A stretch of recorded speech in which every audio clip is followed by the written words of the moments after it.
Let me tell you a story. My family has always had a soft spot for animals. Before I was 2, we had already accumulated quite the menagerie. 2 dogs, Parker and Posey, both chocolate labs, a foul-mouthed parrot named Mufasa, an African gray, and a little Russian tortoise named Gwen.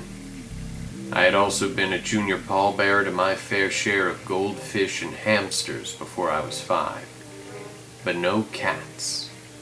Mom was allergic, and any negotiation with my parents ended with me sulking off, defeated.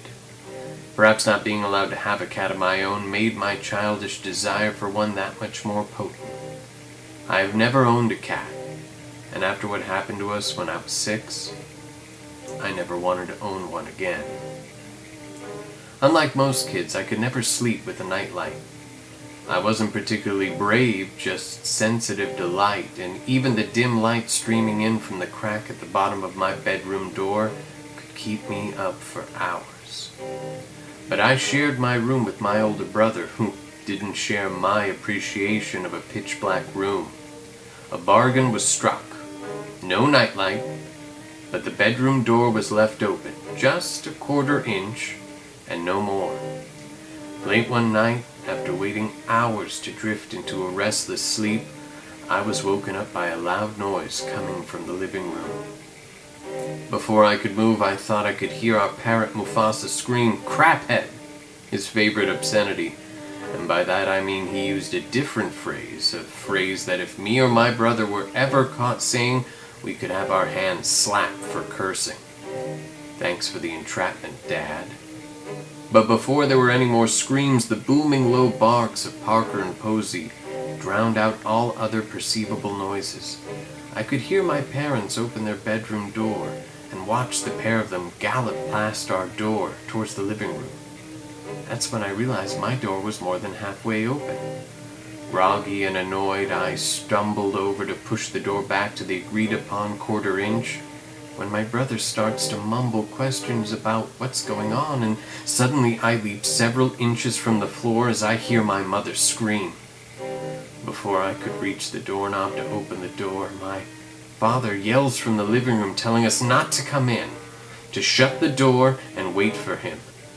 Dazed but obedient, I shut the door instantly and swung around to look at my brother. His bed was on the opposite side of the room.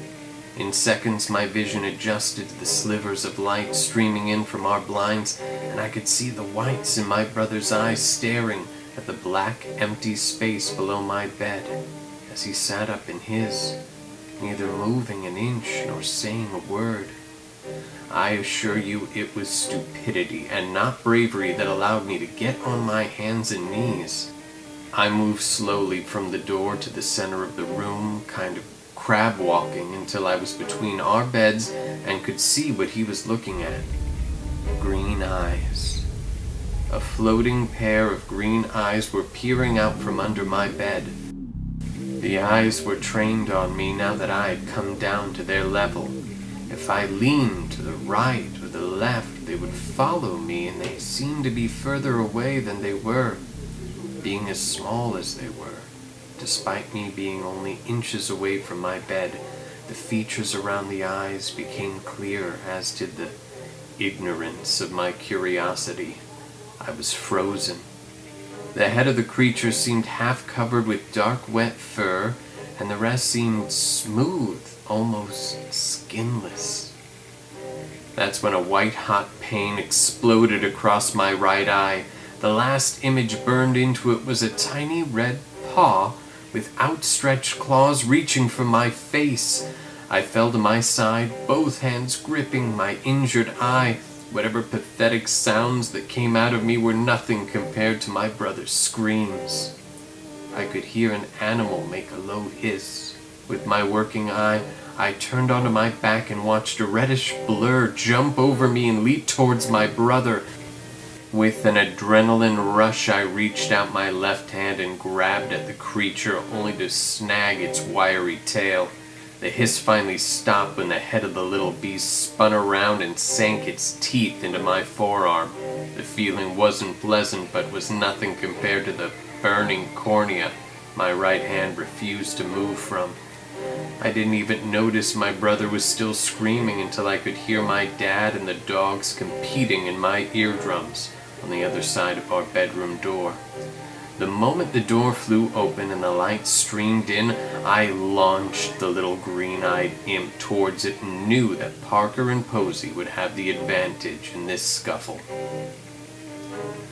The fight was quick, and I was just rising from the ground as my father was scolding the pups and pulling the small, broken body from Posey's jaws.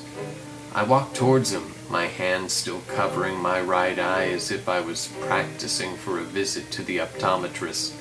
I looked down and saw that my father was holding the corpse of a smallish, scrawny, feral cat.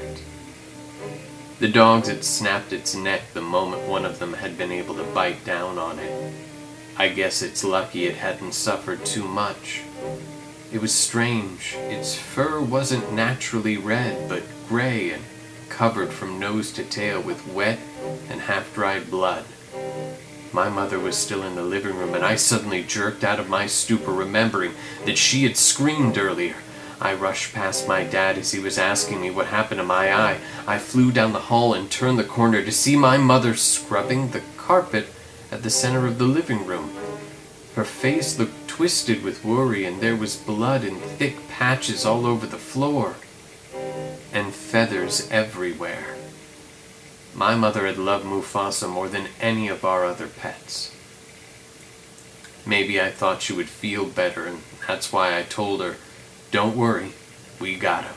As she ran over to check what happened to my bloody arm, she tried to peel my hand from my eye, but my hand instinctively fought her. As she stood over me inspecting my wounds, her eyes suddenly got a bit puffy and she sneezed right in my face. The vision in my right eye is still slightly worse than my left. I have several animals in my home today, and I love all of them. But no cats.